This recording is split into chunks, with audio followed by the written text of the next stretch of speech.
Welcome to Prophecy Insights with me, Bro Steph. And today I wanted, as promised, to do an update on what's going on in Israel.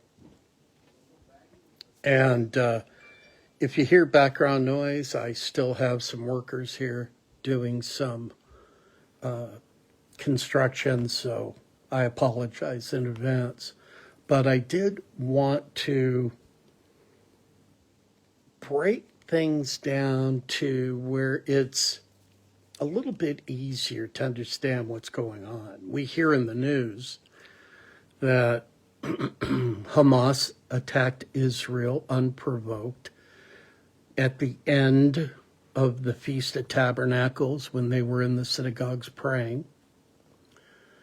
And that is, in fact, what happened.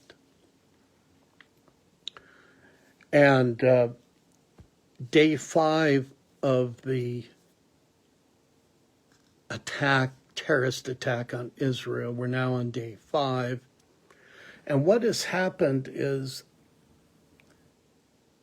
this war has gone from Hamas attacking Israel, now in Gaza, now the northern border has opened up. What I mean by that is factions of Iran, Hezbollah, Lebanon, and other Hamas regiments that are in the north of Israel, creating havoc there. Hezbollah's been shooting bombs into northern Israel. They want to get a hold of the Golan Heights. Hezbollah has over 150,000 missiles that they can launch against Israel. Of course, they won't do them all at once. It will be, a couple thousand here, a couple thousand there, but it's just a constant barrage of missiles. And what they're trying to do, the Golan Heights is a mountain range. The soil's real fertile in the Golan Heights, and a lot of farming communities live there, Jewish farming communities. The point is, from a defensive standpoint, if you have possession of the Golan Heights, you can see from the Golan Heights all the way down into the heart of Israel. So if Hezbollah, Hamas, the Palestinian jihad groups, terrorist groups, and Iran can take over the Golan Heights, they have a launching pad to launch missiles down into the heartland of Israel. And it's very hard to attack the Golan Heights and push the enemy out once they occupy it. Well, Israel isn't going to let that happen. The Golan Heights is prime defensive protection that Israel has against invaders. They're not going to give it up. So they are now in a battle to push Iranian proxies, terrorist proxies, out of that area.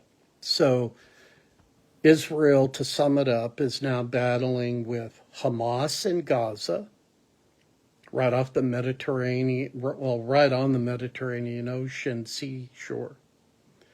Then going north, you have Lebanon. They're now in a battle with Hezbollah, which is located in Lebanon. On the northwest part of Israel. And then directly north, through the northern border of Israel, there are terrorist proxies that are trying to move into Israel. So that's what's going on now. It's Gaza, Lebanon, Syria, I should mention, and Iran that Israel is now fighting against. Now, from Damascus, the Damascus area that has already been bombed to smithereens from the civil war that was in Syria, they are launching missiles from Syria into Israel. This is a concern to people who study prophecy because Isaiah 17 talks about the destruction of Damascus to the point that it will be uninhabitable. No one will be able to live there. Well, if Syria keeps pressing and Iran keeps feeding that machine to attack Israel, Israel will start attacking, and they may have already started attacking Syria, Damascus, a city that has never been overtaken or destroyed before. So, if that happened, it's not hard to imagine Russia getting involved, Turkey getting involved, North African countries getting involved, and now you have the scenario of the Ezekiel 38 campaign. The war in Ezekiel 38 is kind of interesting because Ezekiel lays out in perfect detail who the nations are going to be, how the attack occurs and happens. Basically, God says he puts into their minds the desire to create an evil plan to attack Israel and think that they're going to defeat Israel. So they come in through the mountains of Israel. The Lord says that he becomes so angry, his fury rises up into his face.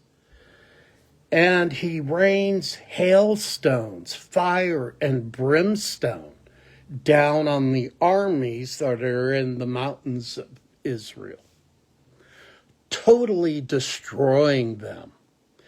Now, does that sound familiar? Just go back in the Bible and read about Sodom and Gomorrah. Hailstones, fire, brimstone. Things got so hot and destructive, things were turned into salt. That's how bad the wrath of God was in Sodom and Gomorrah. And that is what will happen in the Ezekiel 38 war.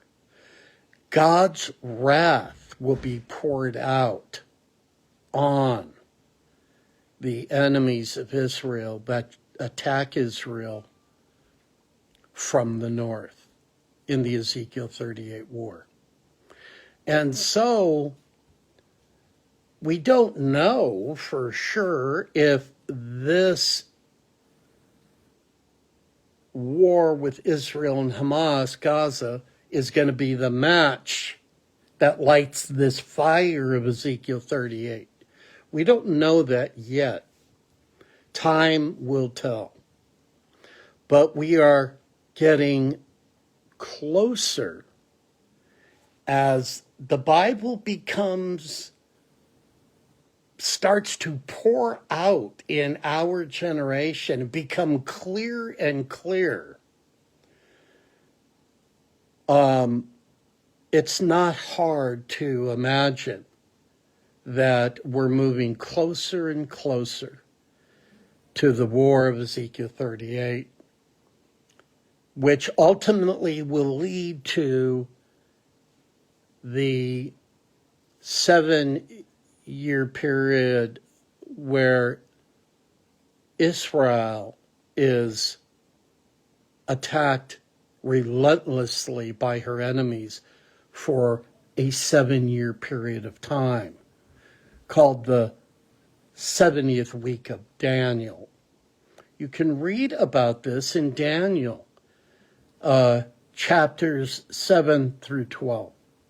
It's plainly laid out by the prophet Daniel.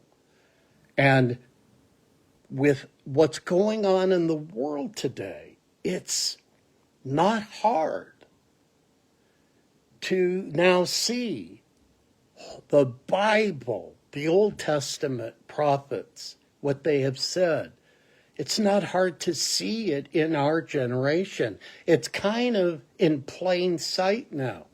Now, we don't know particulars, timing, things like that, but we can see the groundwork being laid. Think of it like when you go to lay a concrete slab. You have to dig the dirt up, you have to level it out, smooth it all out, frame it, pour in the concrete, and then you trowel it and make it nice and smooth. It has to be prepared.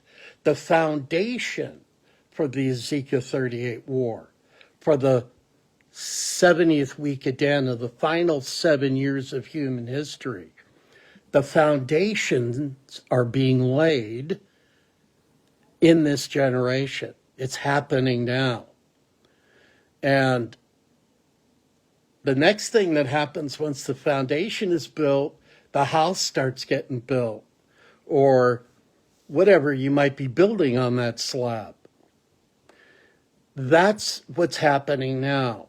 God is beginning to build out the structure of what the end times and the final 7 years of human history are going to look like.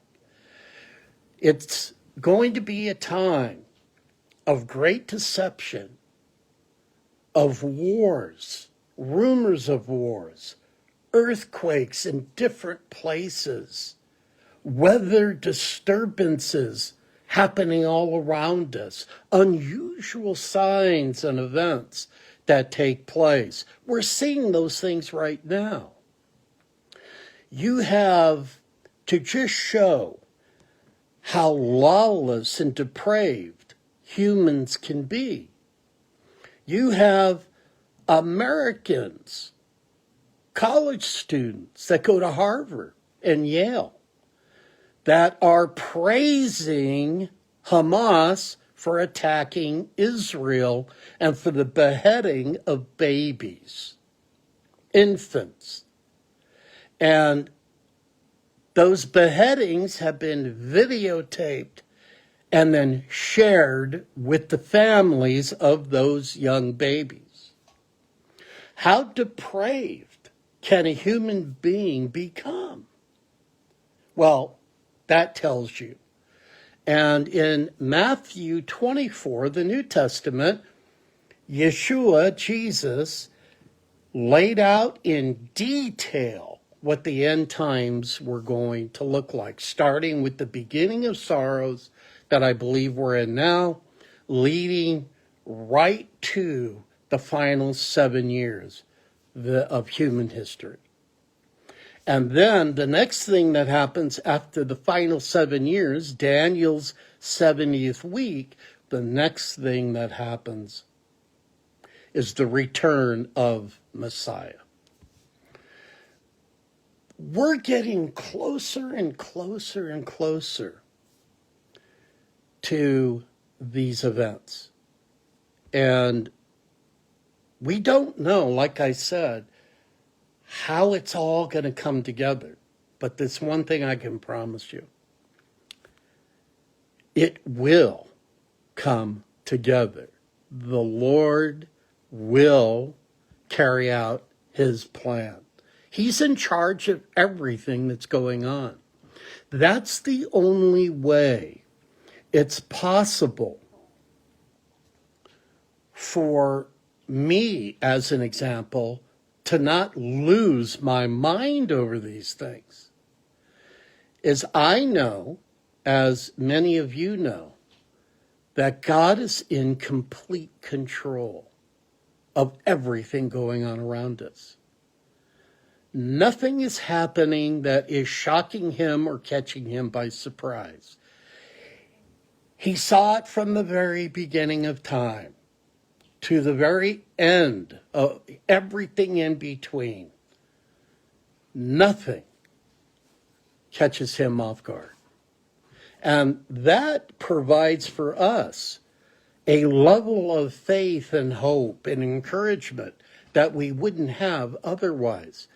That's why believing in Yeshua HaMashiach, Jesus the Messiah, is vitally important now in these days, because otherwise you can't make sense of it. But when you read the Old Testament and the New Testament together, and you take a good look at what the entire Bible has to say, all of this starts making a lot of sense. Jesus said in Matthew 24, these days would be days of deception, lying, lawlessness, people not following nature, the natural ways of things, people breaking the natural order and doing what's right in their own eyes, not what's right in God's eyes. And we're now seeing the repercussions of that in a big way. I think God's giving us a huge warning, wake-up call. What's happening in Israel now is just an example of what's going to happen worldwide if we don't call on the Lord and ask for his help and be willing to humble ourselves under his hand, like Colossians says. Humble yourself under the mighty hand of God, and in due time he'll lift you up. Israel is in grave danger, but they'll never be destroyed. God promises that in the book of Ezekiel, the book of Joel, the book of Jeremiah, the book of Isaiah, Obadiah. I can go on and on and on. Israel will never be destroyed. And so our hearts are broken for the Israelis that have been, and the Jewish hostages that have been kidnapped and taken into Hamas, into Gaza territory. It's heartbreaking that this has been done, that over 7,000 missiles have been fired upon Israel. The death toll of civilians alone is well over 1,000 and is probably going to end up being much, much more before this is over. And soldiers that have been kidnapped, IDF soldiers that have been kidnapped and have been killed. It's going to be a very difficult battle that's going to go on for a while. So my purpose in doing this update is to be a warning to all of us, to be emotionally, spiritually, and mentally prepared for what's coming. And then if we wanted to get into a discussion, the state of America today, we're not in a good place. And then to have this going on as well in Israel, it's a very, very precarious situation America finds herself in. God is the only answer for America. God's the only answer for Israel. So I just wanted to kind of brief you on what is happening. Again, Israel is preparing now and is fighting a war in the northern part of Israel, not just the south. And soon it will probably be north, south, east, and west. We call it the ring of fire that is around Israel, with enemies that want her annihilated. Now is the time to pray for the peace of Jerusalem, and that God will deliver his people, the Jews, in Israel from this scourge. Thank you for listening. When I get new and updated information, go to Bro Steph at Facebook, facebook.com/BroSteph. And I'll post updates there, and I'll try to keep them as new as possible as far as updates. So I'll see you soon. Pray for Israel. Pray for your loved ones and your families. Pray for America. Pray that people will ask the Lord Jesus to come into their lives. That's the answer to our problems today. Bye for now. Keep looking up. Jesus is returning. See you soon. Bye-bye.